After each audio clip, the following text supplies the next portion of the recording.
nito. Mabuti na lang at maaga naman kaming natapos ng anak ko. Si nanay ay nauna na rin sa amin at pumuntang muna saglit sa restaurant ng anak niya. Is mama, boss baby? At sabi niya ihahatid na raw ako tayo sa school mo ngayon. Wala pa kasi si tito mo anak. Okay lang ba sa'yo ang boss ko muna maghatid sa atin sa school? Sinadya kong lambingan ang boses nito habang matamang nakatingin sa mukha niya. Saglit tong natahimik na para bang iniisip muna ang isasagot niya sa akin. Hindi ko rin inaalis ang mata sa kanya habang hinihintay ko ang sagot nito. Nginitian ko muna to, tinawakan ko ang dalawang kamay nito, saka bahagya akong dumukwang para naman matignan na mabuti ang mukha niya. Hindi ko mabasa kung ano man ang nasa isip nito ngayon. Alam kong naninibago lamang ito ngayon kasi nga si Lewis ang palaging naghahatid sa kanya sa school. Nandito naman si mama anak. Saad ko habang pinipisil ang maliit na kamay nito. Just give it to him as an assurance. Kagad naman tong tumango sa akin. May kung anong emosyon na nakita ko sa mga mata nito na para bang may gustong sabihin to sa akin. Pero gaya ng dati, mas pinili pa nitong di nilang magtanong pa. Lumabas na kami ng bahay at isinarado muna namin ang pinto. At pagkatapos nagtungo na kami sa labas, kung saan naghihintay na pala sa labas sa sasakyan niya ang boss ko. He is leaning against his chair while busy scrolling in his phone. His authoritative aura becomes visible upon watching his phone screen.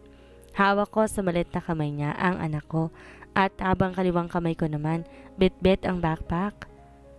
Dahan-dahan kaming lumapit sa sasakyan niya at kagad namang umayos to ng tayo na makitang papalapit na kami ng anak ko. Good morning po. Sir, bati ko sa kanya. Good morning. Sagot naman ito sa akin. While he put his phone inside his pocket and his gaze is at me for the second he shifted down to my son. Good morning, little man. Bati din ito sa anak ko. Morning po. Sagot naman ni Alden sa maliit na boses. Nakatingin to sa mata ng boss ko. Nakita ko ang pag-stop ng mata ng boss ko na sumugot to sa kanya. Ito na naman ako.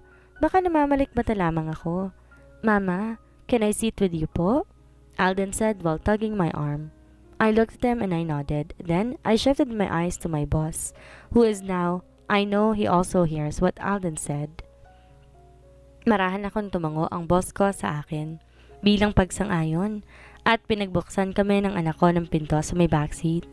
Nagsimula tuloy itong parang driver namin ni Alden na makaupo na kami likod ng sasakyan niya. Nakaramdam ako ng hiya pero hindi ko pa pwedeng hayaan na maupo na mag-isa ang anak ko dito. Kaya ganun pa man nagkibit balikat na lamang ako nang may naramdamang hiya sa boss ko ngayon na para itong driver namin. Gwapong driver. Enjoying the view? Tanong nito sa akin habang nakatingin to sa salamin para matignan ako nito sa pamamagitan ng pagtingin nito sa salamin. Kita ko ang pagsili ng pilyong ngiti nito at sa labi habang nakatingin sa akin.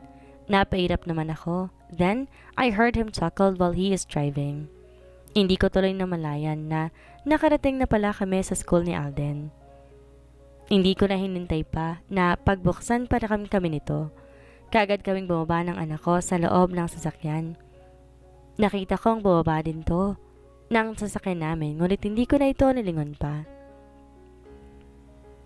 Inihatid ko si Alden sa loob ng room niya. Habang naglalakad kami, ay papasok pa lang sa mismong entrance ng school, may isang batang nakasalubong namin. Classmate to ni Alden. Mabait ang mukha ng bata habang nakangiti ito kay Alden. Hi, Alden. Bati nito sa anak ko habang kumakaway. Hi! Tipid namang sagot ni Alden sa kanya. Nakita kong lumampas ang tingin ng batang babae sa likuran namin ni Alden. Mas lalong lumawak ang pagkakangiti nito. Is your daddy here? Tanong nito kay Alden nang ibalik ang tingin nito sa anak ko. Teka, sinong tinutukoy nitong dad ni Alden? Natigilan ako sa tanong nito pero hindi ako nagpahalata. Alam kong bata lang ang nagtanong kaya't babaliwanain ko na lang sana. Naramdaman kong may lumapit sa likuran ko. But when I smell this familiar scent, I know that it's my boss, standing beside me. Bakit kaya sumunod to dito sa amin? Medyo nanigas sa kinitatayuan niya ang anak ko at dito sumagot sa batang babae. Kaya nung akmang hahawakan ko na sana si Alden para magpatuloy kami sa paglalakad. Nahinto ako nang biglang magsalita si Sir Mondragon sa likuran ko. Yeah, his dad is here. At tumabi to sa anak ko, then he bent his one knee para magpantay sila ng anak ko. Nawakan nito sa balikat si Alden na hindi to umimik. Nakatingin din to sa mukha ni Sir at nakita ko ang pagtataka sa mata ng anak ko. Para kaming gwapo, di ba, little miss? Nakangisi pa nitong sad sa batang babae. Tumango naman ang batang babae habang malapad pa rin ang pagkakangiti ng labi nito. Yeah, right. You two are handsome po because you have the same eyes and color with Alden. Yeah, that's right. Little Miss Sir Mondragon said with amusement in his eyes while gazing at Alden. Blanko lang itsura ni Alden at tinignan ko ito pero nakatingin pa rin to sa boss ko na may pagtataka. Pero nang ibalik nito ang tingin sa classmate niya, sakto naman paglabas sa teacher, tinawag ng mga bata sa loob ng room nila. Agad nang tumakbo ang batang babae. Ba't kaya nasabi ng batang babae kanina? Get inside na anak. Sabay abot ko sa bag niya. Si Lola na susunod na dito mamaya. Saad ko sabay halik sa pisngi niya. Tinawagan ko na agad si nanay para nang sa ganon, makapag-umpisa na ako sa trabaho ko kasama ng boss ko. Opo mama, bye po, sagot nito.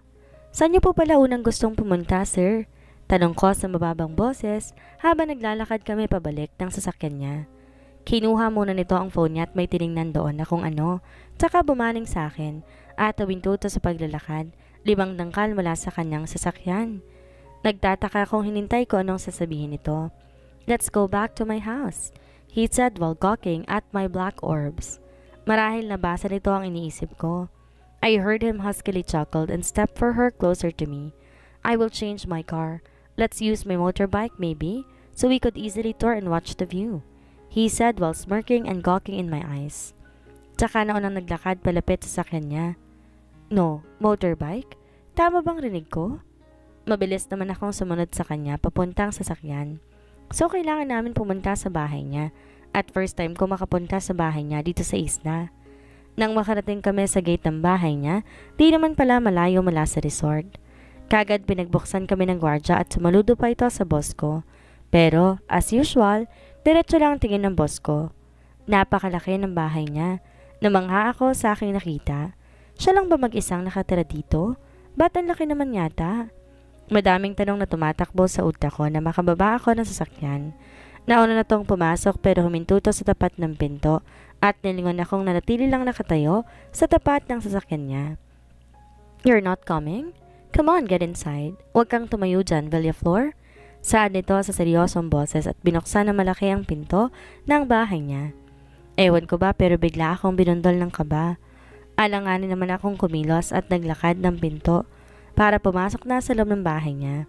Marahil napansin nito ang reaksyon ko at talagang hinintay ako nito sa pintuan. I won't bite, Valdez. He chuckled. A mischievous smirk appeared in his face. When I came and stepped right in the door, he opened. Napatitig tuloy ako sa mukha niya sa pagkakasabi nito. At panigurado pinamulahan ako ng mukha ngayon. Kaya't mas lalo napalakas ang mahinang tawa nito kanina. And that made me glare at him. He continued to walk inside his house and motioning the expensive seat and the living seat for me. Ang gara at halatang mamahalin ng mga gamit sa loob niya. Inilibot ko ang paningin sa loob at wala pa masyado mga disenyo ang mga wall. O baka ganito lang talaga ang style nito. Very manly kung tutuusin. I will change first, then after that, we will leave. Take a seat. Sabay turo nito sa mga sofa. Di naman to nagtagal sa kwarto niya at paglabas nito, nakabihis na nga ito ng panibagong damit. Parang may nalala kong bigla. I shook my head of that thought. Naging maangas ang dating nito. Mas lalo pang gumapo to sa paningin ko. Isuot mo tong helmet mamaya. Sabay abot sa akin ang itim na helmet. Hindi ko pala to napansin na may bitbit itong 2 helmet pagbaba nito kanina mula sa kwarto niya. Okay po, sir? Saan dito? At kinuwang inaabot niyang helmet. Kinakabahan na ako. Iniisip ko palang naangkas ako sa motorbike niya. Napansin kong nakatitig to sa akin ang magnetic navy blue eyes nito kaya naman nagangat ako ng tingin sa kanya. Could you please stop calling me po? Masyado naman akong pinapatanda niyan. Sabi nito sa seryosong tono habang nakatitig sa akin. Nanlaki naman ang mata ko sa tinuran niya At saka, bahagya itong tumawa na makita niya ang reaksyon ko. Alexander Lucas ang pangalan ko. Tawagin mo ako sa name ko. From now on, I will call you Celine, he said while he slightly smiled. Napakurap ang mata ko. I'd adjust what he just said. Anong ibig nitong sabihin? First name basis kami. Ganon? Pero hindi maaari, yung nakakailang naman. Po? I mean, sir. I muttered, confused. Let's stop the formality, Celine. Tawagin mo ako sa name ko. Nakangiti nitong sagot sa akin. Come on, let's go. Sabay hawak ito sa kamay ko habang hinihila niya ako palabas ng bahay. Nagtaka pa ako nang biglang paghawak ito sa kamay ko. Pakiramdam ko parang may mali at parang may bilyong boltahe ang dumalantay sa baraso ko sa paraan ng pagkakahawak ito sa kamay ko. Nagpatiay na lang ako habang di ako nakareact kaagad. Napa akong mata ko sa kamay ko na hawak niya. This is the first time someone's hold my hands aside from Louis. Biglang bumilis ang tibok ng puso ko sa paraan ng pagkakahawak niya sa kamay ko. Pero bakit hindi ko ito naramdaman kay Louis? Biglang bumilis ang tibok ng puso ko sa paraan ng pagkakahawak niya sa kamay ko. Pero bakit hindi ko maramdaman kay Louis? Nakaparada na pala ang isang black Ducati sa may kamay ko. Pero bakit hindi ito naramdaman? First time ko pa namang umangkas sa ganitong motor. At sa boss ko pa, bakit kasi kailangan pa nitong gumamit ng motorbike? Pwede naman na yung sasakyan niya. Binitawan niya na ang kamay ko ng paghinto namin sa tapat ng motorbike niya. Sir, bakit di na lang po yung sasakyan mo ang gamitin? But before I could finish my sentence, he cut me off. Alex, call me Alex, he interrupted me, his magnetic navy blue eyes gazing at my black orbs. I saw in his eyes how serious he is when he said that. Don't worry, you'll be safe here. With me? Just hold on tight, okay? Dama ko ang sensibilidad sa tono niya. Isa pa yan sa inaalala ko, na kailangan kong humawak sa kanya. Nakakaya lalo pangat boss ko siya. Sinuot ko na rin ang helmet na bigay niya sa akin. Dito gaya ng disenyo ng sa kanya. He noticed me that I'm having trouble with my helmet, so he take off back his helmet and face me. He stepped closer to me. His gaze never left mine. Nahihiya tuloy ako. Bahagyang nanlaki ang mata ko nang bigla, hinawakan nito ang hook ng helmet niya at siya na mismo nagkabit nito ng maayos. He bent his beard a little when he locked up my helmet, and by means doing that his face almost inches away from mine. And I almost hitched my breath, but I cannot smell his manly familiar scent which invaded against in my nostrils. How did this happen? Did everything about him? It seems that there's something that is always reminding me of my past. Pagkatapos niyang malak ang helmet sa akin, nalayo na ang mukha niya sa akin. His intense look at me makes my inside having the feeling of butterflies. Thank you, I muttered almost a whisper without looking at him. Nakataas ang sulok ng labi nito at binalik ko ang tingin ko sa mukha niya at bahagya lang tong tumango sa akin. Pagkatapos sumampa na sa motor niya at binuhay ang makina nito. Hawakan kita, sakay na. Nilahad pa nito ang kamay para alalayan ako na sumampa sa motorbike. Nakatingin ako ngayon sa nakalahad niyang kamay at lumapit akong dahan-dahan sa motor, humawak sa kamay niya. Maingat niya akong inalalayan na makasampa. Tinaas muna nito ang salamin ng helmet niya at bahagyang nilingon ako. Humawak ka sa akin. Saad nito sa mababang tono at puno ng pinalidad ang boses. Sinunod ko na lang gusto nito kaya't humawak ako sa balikat niya. Pero laking gulat ko nang hawakan niyang kamay ko at niya po sa bewang niya. Kaya't napasubsob ako palapit sa likod niya at nagmistula akong nakayakap sa kanya sa posisyon ngayon namin. Humawak kang mabuti sa akin, baka mahulog ka. Mahina lang pagkakasabi nito, but concern is blazing in his voice. I don't feel that he's taking advantage of me. Sa palagay ko'y naramdaman niyang pagbilis ang tibok ng puso ko dahil sa sobrang lapit at tikit ng dibdib ko sa likod niya. Tinasipad na nito ang motor niya at dahil hindi ako sanay na nakaangkas sa motor, mas sumigpit ang pagkakahawak ko sa kanya. Di naman ganong kabilis to magpatakbo ng motor o baka sinadya na lamang nito ngayon kasi nakaangkas na ako eh. Lahat ng mga taong nadadaanan namin napapalingon sa aming dalawa. Kaya sa tuwing may napapatingin ay iniiwas ko kaagad ang tingin ko sa kanila. Una naming pinuntahan ay ang port kung saan sakayan ng barge. Binaybay namin ang buong lugar. May 10 barangay ang isla at 3 ang napupuntahan pa namin. Halos lahat ng tao ay napapatingin sa amin at hindi nakapagtataka na kilala ko ang boss ko dahil anak lang na naman ang may-ari nitong isla. Nang lumipat na kami sa ika-4 na barangay ay nakadama na ako ng gutom. Bukas na lang ulit tayo mag-ikot. Mataas ng sikat ng araw dito. Saan dito? Nandito kami ngayon sa may tabing dagat na ika-4 na barangay. Napapansin kong mahilig siyang tumambay sa tabing dagat habang ako'y nakasunod lamang sa kanya. Mataas ng sikat ng araw kaya hinubad nitong suot na leather jacket. Tumambad ang matigas itong mga braso nang hubarin nito iyon. This island is named after my mother. Did you know that? He asked me if he stopped walking and looked at me. Ngayon lang, sagot ko sa kanya nang hindi nakatingin. Nakakaya namang naturingan akong tour guide ng resort niya pero hindi ko alam at pangalanan itong Isla Mercedes na ina niya. I heard him chuckle huskily. Kaya naman lumingon ako sa kanya. Nakatitig pala ito sa akin. Napakatikas ng pagkakatayo nito habang nakapamulsa.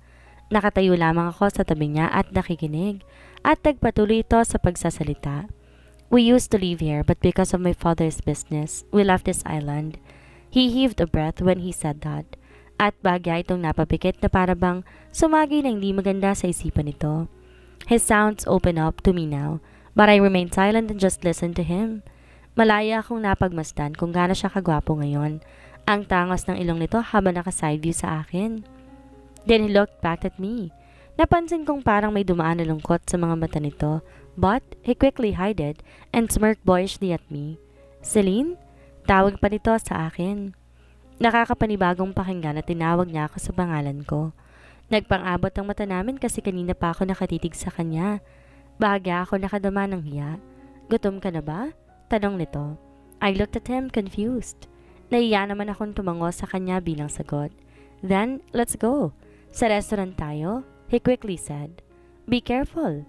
Mahinang saan nito at baka sa tono ang pag-aalala. Salamat sir. Nakayuko kong sabi. Bumaba naman ito ng motor niya at humarap sa akin. Kailangan ko ba bang ulitin sa'yo na wag mo na akong tawaging sir or po, Celine? Mababa at kalmado nitong sabi pero may halong diin ang pagkakasabi nito. I composed myself first before I answered him. Trabahante niyo ako sir kahit dapat lamang na tawagin ko kayo at nararapat na. He cut me off. I hate repeating myself. His voice is serious, as well as his expression. His authoritative aura is back with the magnetic navy blue eyes of him is skulking at my black orbs. Nakadama akong bigla ng takot sa paraan ng pagkakatitig nito sa akin. Kaya napatras ako ng dahan-dahan na wala sa sarili habang nakatitig din sa kanya. You understand?